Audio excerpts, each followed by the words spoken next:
हकीकत से तो दुनिया में कौन है, दुनिया की नमाज पर नजर है नहीं दुनियाम क्या दुनिया खुदा बास बहार कोई कुर्बान जाबान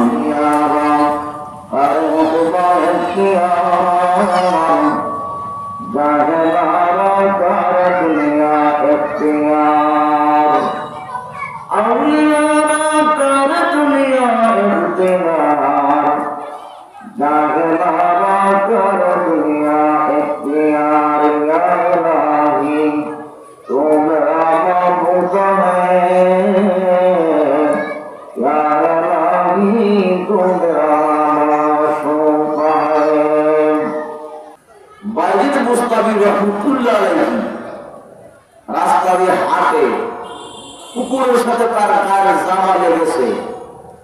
বাইজিদ মুস্তাবি রহমতুল্লাহ, কুকুর তুই তো বড় নাপাক রে, তোর সাথে আমার জামা লাগছে। আল্লাহ কুকুরের জবান খুলে গেছে। কুকুরটাকে আমি একটা নাপাক জন্তু কথা রাখবেন হাজার কোটি গুণ বাস্তব করে বাইজি আমার গায়ে নাপাক, আমার মারা গুলিও নাপাক, আমার শরীর নাপাক রে বাইজিদ। কিন্তু বাইজিদ একটা কথা আমি তোমার বলতে চাই, আমি একটা কুকুর নাপাক, আমার গায়ে নাপাকটা দুনিয়ার সামান দ্বারা ধৌত করলে পাক হয়ে যাবে। আমার গায়ের নাপাকটা বাইজিদ দুনিয়ার কোন মেডিসিন দিয়ে ধৌত করলে পাক হয়ে যাবে, পাক পবিত্র হয়ে যাবে।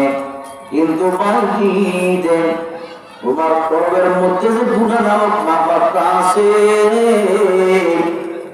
এই গুনাহ নামক নাপাকটা দুনিয়ার মধ্যে এমন কোন মেডিসিন আল্লাহ তৈরি করে নাই, এমন কোন সামান আল্লাহ তৈরি করে নাই যে গুনাহ নামক নাপাকটা সামান দ্বারা ধৌত করলে পাক হয়ে যাবে। যখন কথা ঠিক না বাইজিদ, আমি একটা কুকুর করে আমি খারাপ একটা জন্তু, একবারে 100% কথা বাস্তব। আমার গায়ে লাগলে তোমার গায়ে লাগলে সামান্য ধৌত করলে পাক পবিত্র হয়ে যাবে। কিন্তু বাইজিদ তুমি একজন মানুষ, তোমার ঘরের মধ্যে শরীরে গুনাহ আছে, কবিরা গুনাহ আছে। এই গুনাহগুলি কোন সাবান দিয়া ধৌত করলে পাক হবে আমাদেরকে বলে দাও। বাইজিদ আল্লাহ কত মারাত্মক কথা, কুকুর তুই তো বড় মারাত্মক কথা শিক্ষা দিলি আমার। কুকুরের লাগলে বলে বাইজিদ চিন্তা করে দেখো, তুমি সেরা না আমি সেরা। বাইজিদ মুস্তাবি রহমতুল্লাহ কুকুর, আমি মানুষ সব চাইতে খারাপ, তুমি সব চাইতে সেরা। সুবহানাল্লাহ। আমার গুনাহ, আমার অন্তরে যে গুনাহ নামক নাপাকটা আছে, এটা কোন মেডিসিন নাই যে ধৌত করলে পাক হয়ে যাবে। বাবাজিরা আমার, পৃথিবীর সমস্ত মানুষের মধ্যে একটা নসরত, একটা পরবাস, একটা রুম আছে। ওলামায়ে কেরাম তাফসীরের মধ্যে লেখে নসর 3 প্রকার।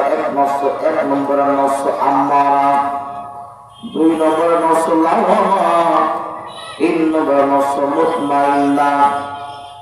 নসর আম্মারা কাকে বলা হয়? নসর আম্মারা ওই নসরকে বলা হয় যে নসর শুধু গুনাহ করে, জিনা করে, সুদ খায়, ঘুষ খায়, মদ পান করে, গাঁজা খায়, মানুষের হক করে খায়, মানুষের উপরে জুলুম অত্যাচার করে, শুধু গুনাহ করে, তওবা করে না, শুধু গুনাহের কাজ করে। ওলামায়ে কেরাম বলেন একে নসর আম্মারা বলা হয়। এই নসর আসিবা ইস্তাই আল্লাহর জাহান্নামে চলে যাবে। জোরে কোন নাউজুবিল্লাহ। 2 নম্বর নসর লাওয়ামা। নসর লাওয়ামা ওই নসরকে বলা হয় যে নসর গুনাহ করে আবার তওবা করে, সুদ খায় আবার আল্লাহর কাছে তওবা করে। সুদ হালাল না হারাম বুঝেননি? সুদ সন্ন্যাবাদের মানুষ বলে আল্লাহ সব সুদ কি কিসের জানেই না। এই যে সুদের আরব, এই যে সুদের আরব বলার ভিতরে সুদের আর হাউস হাদিসের মধ্যে এসেছে ওলামায়ে কেরাম বলেন, রাসূল বলেন যে 1 পয়সা সুদের কারবার করলো, লেনদেন করলো, 1 পয়সা, বেশি না, 100 টাকায় 10 টাকা না, মাত্র 1 পয়সা যে সুদের কারবার করলো, খানায় কাবার মধ্যে আপন মায়ের সাথে কোন রায়তে লেগে 39 বার, আরেক রায়তে লেগে 70 বার জিনা করলে যেই গুনাহ, 1 পয়সা সুদের লেনদেন করলে তার আমলনামায় সেই পরিমাণ গুনাহ চিৎকার দিয়ে কোন নাউজুবিল্লাহ। আজ সমাজ নষ্ট হয়ে গেছে সুদের কারণে, নারীরা বেপরদায় হয়েছে সুদের কারণে, পুরুষেরকে লোন দেয় না, নারীদেরকে দেয়, কথা ঠিক না বেশি। এমনকি তদন্ত করে দেখা গেছে সুদ যে দেয়, লোন দেয়, সোমবার আর বৃহস্পতিবার বেশি। এরা তারা এই দেশে ওলামায়ে কেরাম তদন্ত করে দেখছে, হাদিসের মধ্যে এসেছে মুসলমানদের দোয়া আল্লাহর দরবারে সবচেয়ে সপ্তাহে 2 দিন বেশি কবুল হয়, সোমবার দিন আর বৃহস্পতিবার দিন।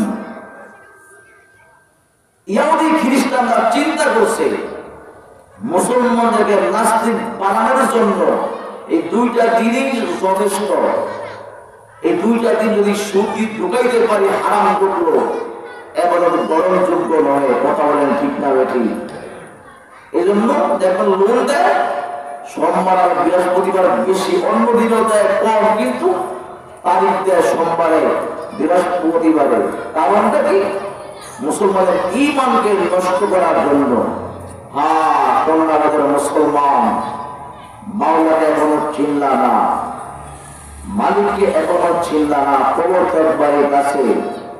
কবর আমায় ডাকবে যেদিন, মরণ আমায় ডাকবে যেদিন, সকাল সন্ধ্যা বেলা মাটির ভিতর ডুবে যাবে আমার এ জীবনের হেলা, আমার এ জীবনের লীলা মাটির ভিতর ডুবে যাবে।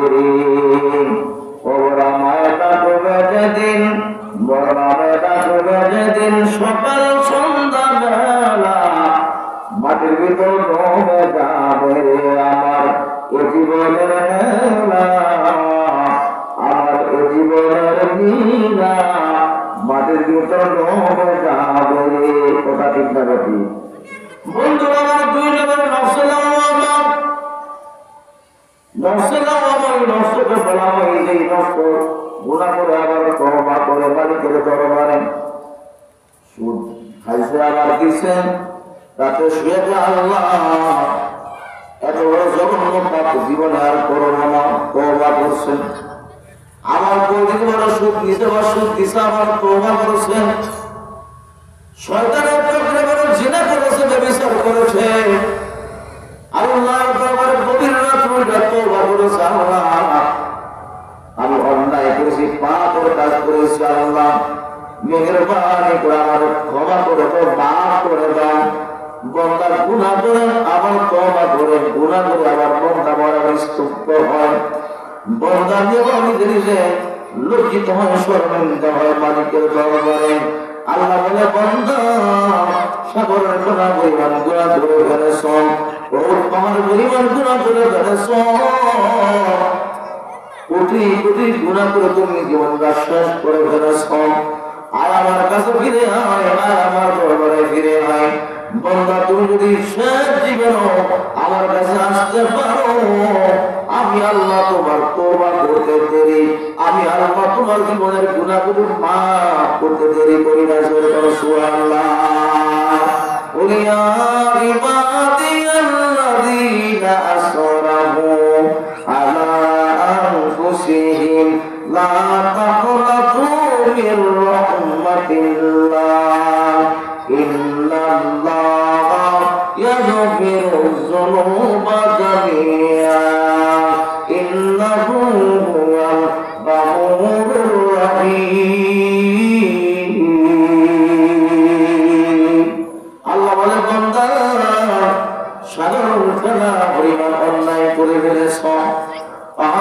পরিমাণ গুনাহ করে ফেলেছো, আমার দরবারে তওবা করে তুই বড় চোখের পানি ফেলতেছ, তোমার দুই ফোঁটা চোখের পানি আগে আল্লাহর ভয়ে তোমার নাকের কবে আসতে দেরি, আগে আল্লাহ তোমার জিন্দেগির সব গুনাহ করতে আল্লাহ দেরি করি না। এই জন্য ভাইয়ার আমার আয়াত তেলাওয়াত করেছিল আল্লাহকে ভয় করা। 2 নম্বরে নফসে লাওয়ামা, নফসে লাওয়ামা ওই নফসকে বলা হয় যে নফস গুনাহ করে আবার তওবা করে। উলামায়ে কেরাম বলেন এই মানুষটা একদিন জান্নাতে যাবে, তবে জেল খাটতে হবে। ওই যে জুলাইখা তার প্রেমে পড়েছিল, জুলাইখা তার ঘরের কামরার ভিতরে তার রুমের ভিতরে সুন্দর করে উলঙ্গ বেয়াবানা ছবিগুলি অঙ্কন করে ইউসুফকে আমন্ত্রণ করেছিল। এদিকে ইউসুফ আলাইহিস সালাম জুলাইখার দরজায় গিয়ে দেখে যে আস্তাগফিরুল্লাহ, ভয়াবহ ছবি অঙ্কন করে আমাকে জুলাইখা রাখছে। ইউসুফ আলাইহিস সালাম মাথা নিচের দিকে দিয়ে দাঁড়িয়ে আসেন। জুলাইখা তার খায়েশ তার সাথে প্রেম নিবেদন করবে, এত হাসতা। ইউসুফ আলাইহিস সালাম দাঁড়িয়ে আসেন, জুলাইখা আকাশ করে ইউসুফকে ধরার চেষ্টা করেছেন। আল্লাহ বলে জুলাইখা ইউসুফের সাথে গুনাহ করার চেষ্টা করবে, দরজা ধাক্কা দিলে ইউসুফ দরজা খোলার মারি যাবে। আল্লাহ জোরে বলে সুবহানাল্লাহ। জুলাইখা ইউসুফ আলাইহিস সালামকে ধরার চেষ্টা করেছিল, ইউসুফ আলাইহিস সালাম গুনাহ থেকে বাঁচার জন্য দৌড় দিয়ে দরজা ধাক্কা দিলেন, বন্ধ দরজা ধাক্কা দিলেন, বন্ধ দরজা ধাক্কা দিতে দেরি, আল্লাহ কুদরতে দরজা খুলতে দেরি করে যখন কথা ঠিক না ঠিক সামনে বাইরে থেকে আগে গেছে ইউসুফ মাঝে, জুলাইখা পিছে। কি রে জুলাইখা, স্বামী আমার বললেন আর বড় লজ্জার কথা, আপনার এই কর্মচারী আমার সাথে এই কাম করতে হয়েছে। জোরে কোন নাউজুবিল্লাহ। দোষী ইউসুফ না জুলাইখা? জোরে কোন, আরো জোরে আওয়াজ দেন। জুলাইখা দোষী না ইউসুফ দোষী? ইউসুফকে মিথ্যা মামলায় পাঠাইয়া লাগুল জেলে দিবেন, সাক্ষী দিবেন, একটি শিশু দুধের বাচ্চা করে আয়াত দিয়া বলে দিয়া সাক্ষী দিবেন। সাক্ষী দিয়েছিলেন কি ইউসুফের গাও যদি পিছন দিয়া সিরা থাকে তাহলে জুলাইখা দোষী, ইউসুফের জামা যদি সামনে দিয়ে সিরা থাকে তাহলে ইউসুফ দোষী। পুরানো আয়াত দিয়া শিশু দুধের বাচ্চা করে দিলেন, তদন্ত করে দেখলেন জামা পিছন দিয়া সিরা, জুলাইখা দোষী। মানল না সৈরাসা আর যে মেসের মিথ্যা নারী কেলেঙ্কারি মামলা দিয়া ইউসুফকে জেলে পাঠাইছিল কিনা জোরে কম। ফরিদপুর রহমতুল্লাহের দেশ আর ইব্রাহিম সাহেব রহমতুল্লাহের দেশ, ফজলুল করিম রহমতুল্লাহের দেশ, সেই শাহজালাল শাহপ্রাণের দেশ। এই দেশের ধোকাবাজি পাটপাড়ি সিটারি সৈরাচারী চলে না। কথা বলেন ঠিক থাকে ঠিক? দেখেন না ভারত পেঁয়াজ পুষতে আছে, মনে করছে বাংলাদেশের মানুষ ভারতের পেঁয়াজ না পাইলে উপাস করে উপাস। পাকিস্তান থেকে কোনে আসতে আল্লাহ বলে রিজিকের মালিক তো আমি আল্লাহ। বলেন কথা ঠিক থাকে ঠিক? ভারতের চিনি আসতে আছে, পাকিস্তানের চিনি আসতে আছে, পেঁয়াজ আসতে আছে, অভাব নাই। 100 টাকার পেঁয়াজ এখন গতকালকে 65 টাকা চলছে। কথা বলে ঠিক থাকে ঠিক? আল্লাহ বলে রিজিকের মালিক আমি। বলেন কথা ঠিক থাকে ঠিক? সৈরাচারকে আমরা চাই না, সৈরাচারকে আমরা দেখতে চাই না, বাংলার মানুষ দেখতে চায় না। বলেন কথা ঠিক থাকে? সতর্ক থাকতে হবে, এক সৈরাচারকে বিদায় করে আরেক সৈরাচারের ক্ষমতা না আসতে পারে। কথা বলে ঠিক থাকে ঠিক? এক সৈরাচার বিদায় হয়ে আরেক সৈরাচার বাংলাদেশের মানুষের মাথার উপরে লবণ রাইখা বলি খাইতে না পারে। এই জন্য আসলে আমরা সকলেই আমরা এমন একটি দল করব যেই দলে আমরা টাকা পাবো না, অস্ত্র পাবো না, মারামারি করতে পারবো না, জীবন দিতে হবে না, আল্লাহকে পাওয়া যাবে। আমরা এমন একটি দল আমরা করি, বয়ান করে বলতে হবে আল্লাহ আপনার দিন কায়েম করার জন্য, আপনার দুনিয়ায় আপনার কোরআন ইসলাম কায়েম করার জন্য, আপনার দিনের জন্য কাজ করে এসেছি। আল্লাহ মেহরবানি করে আপনাকে মাফ করে দেন। এমন দল করা যাবে না যেই দলে সন্ত্রাসী শিক্ষা দেয়, এমন দল করা যাবে না যেই দলের হাতে অস্ত্র উঠিয়ে দেয়। কথা বলেন চিন্তা দিয়ে গ্রেফতার হইতেই তো আছে সারাদিন প্রতিদিন 10 জন 15 জন 20 জন 50 জন গ্রেফতার হইতেই আছে। আরো হবে অন্যায়ের বিচার হবেই হবে। বলে বলে কথা চিন্তা করে বন্ধুরা আমার 3 নম্বর লক্ষ্যে মুত্তাকিন তিন নম্বর নফস মুতমাইন্না। নফস মুতমাইন্না নফস তো বলা হয় সেই নফস খালি নেক আমল করে, আল্লাহর জিকির করে, নামাজ পড়ে, রোজা রাখে, হজ করে, যাকাত দেয়, মাওলার ইবাদত করে, শুধু নেক আমল আর নেক আমল, গুনার কাছেও যায় না। গুনার কথা মনে আসলে তার চেহারা কালো হয়ে যায়, আল্লাহর ভয়ে তার অন্তরে এসে যায়, গুনাহ করে না। শুধু নেক আমল করে, নেক আমল করে, অন্যায় কাজ করে না, শুধু নেক আমলই করে। আল্লাহ উলামায়ে কিরাম বলেন যে নফস শুধু নেক আমলই করে, এই নফস ইন্তেকাল করার পরে আল্লাহর সাথে সাথে জান্নাত দিয়ে দিবে। বলেন সুবহানাল্লাহ। হাদিসের মধ্যে এসেছে যে ব্যক্তি প্রতি বড় নামাজে বড় সালামের পরে আয়াতুল কুরসি তেলাওয়াত করবে, ওই ব্যক্তি ইন্তেকাল করার পর তার বন্দার মধ্যে জান্নাতের মধ্যে মাত্র হল মউতটা, মউত হইলে আল্লাহ তাআলা ওই বন্দাকে জান্নাত দিয়ে দিবে। বলেন সুবহানাল্লাহ। কি আমলটা কি? বড় নামাজ পড়লেই আয়াতুল কুরসি, আয়াতুল কুরসি বন্দা তেলাওয়াত করবেন। হাদিসের মধ্যে এসেছে বন্দার মধ্যে আর জান্নাতের মধ্যে পার্থক্য হলো মউত হলেই আল্লাহ তাআলা বন্দাকে জান্নাত দিয়ে দেবে। ওয়াদখুলি ফি ইবাদি ওয়াদখুলি জান্নাতি। প্রশান্তি আত্মা আমার কাছে আয়, প্রশান্ত আত্মা আমার কাছে আয়, আমি আল্লাহর কাছে ফিরে আসো, আমি আল্লাহ তোমাকে জান্নাত দিয়ে দেব। বলুন সুবহানাল্লাহ। ये हम सब मुसाफिर हैं, वही आखिर ठिकाना, कोई आगे रवाना है, कोई पीछे रवाना। पाकीज़ा तरज़ अर्श समा, जन्नत फिरदौस। पाकीज़ा तरज़ अर्श समा, जन्नत फिरदौस। आराम गए खाके रसूल अरबी है, आराम गए खाके रसूल अरबी है। या शान है अल्लाह की महबूब नबी का, या शान है अल्लाह की महबूब नबी का। महबूब नबी है जो महबूब खुदा है, महबूब नबी है जो महबूब खुदा है। आहिस्ता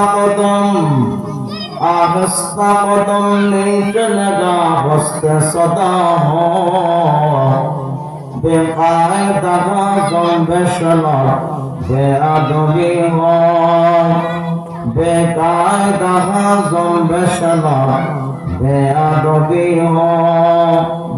ला इल्लल्लाह जार दिले आस बाय, जिकिर करे बसे निरालाয়।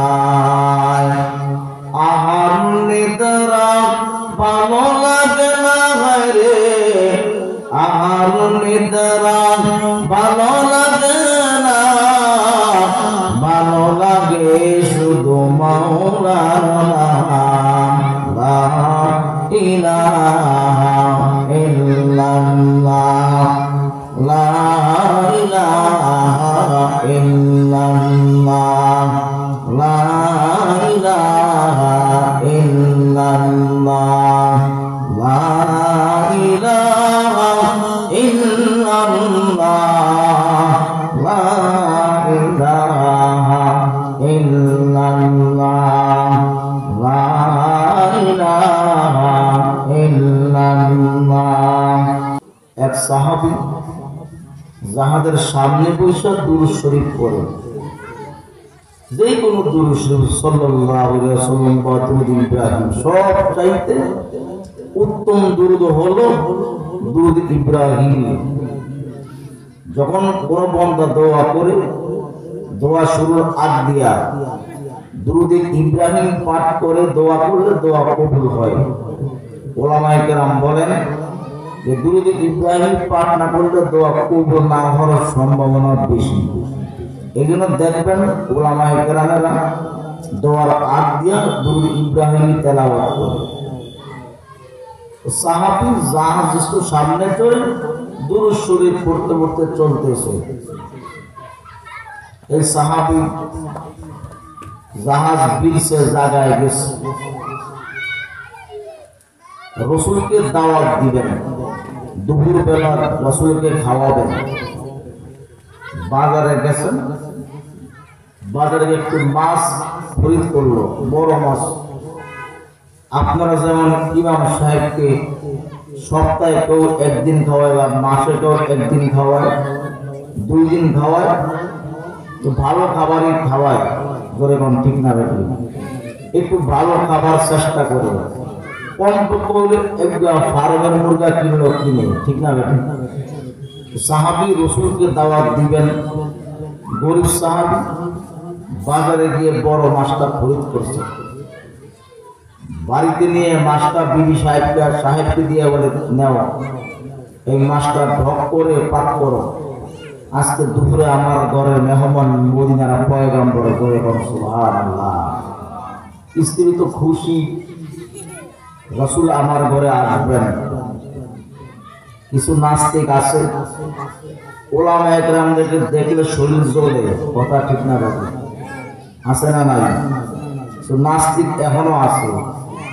হুজুরের কোনো দোষ নাই, রাস্তা দিয়ে হাইটা যায়, দেখছেন হুজুরে আড়ে কেমনি, আর আড়ারও ডক নাই, কথা ঠিক না রাখি। এটি নাস্তিক। কেন নাস্তিক? এর ভিতরে কারণ আছে। দেখবেন এলাকায় কিছু সুপারি চুরি হয়, নারিকেল চুরি হয়, হয় কি হয় না? এটি এক শ্রেণীর পোলা মানে চুরি করে, চুরি করে গাঁজা খায়, ইয়াবা খায়, মদ খায়। এটা খাইলো হালাল না হারাম? আওয়াজ দিলেন, হারাম খাইল। হাদিসের মধ্যে এসেছে, লা ইয়াদখুলুল জান্নাতা জাসাদুন গুজিয়া বিল হারাম। হারাম ভক্ষণকারীর শরীর আল্লাহ জান্নাতে যাবে না। এই যুবক পোলাপানগুলা এলাকার নারিকেল চুরি করে, সুপারি চুরি করে, বিভিন্ন জিনিস চুরি করে গাঁজা খায়, ইয়াবা খায়, পেন্সিল খায়, মদ খায়। এই সন্তান যখন বড় হইয়া বিবাহ করে, এই সন্তান তার স্ত্রীর গর্ভ থেকে আসে, এই সন্তান হয় হারাম জাদা, হারাম জাদা, হারাম জাদা।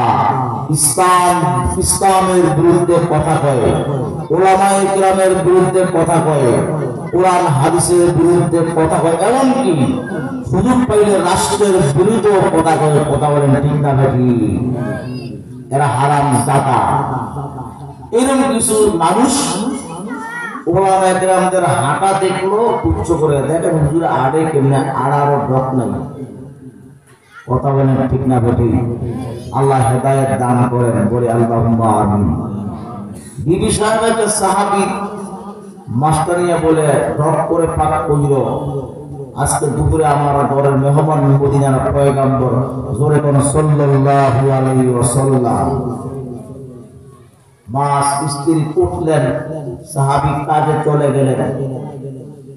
বিবি সাহেবা মাছটাকে কুইটা সুন্দর কইরা পাক করার জন্য বারবার চুলায় দেয়, আগুন জ্বালায়, আগুন নিভে ঠান্ডা হয়ে যায়, আবার দেয়, চুলার আগুন জ্বলে না, নিভে ঠান্ডা হয়ে যায়, আবার চুলায় আগুন জ্বালায়, আগুন জ্বলে না, নিভে ঠান্ডা হয়ে যায়। কারণটা কি? স্ত্রীর মেজাজ গরম।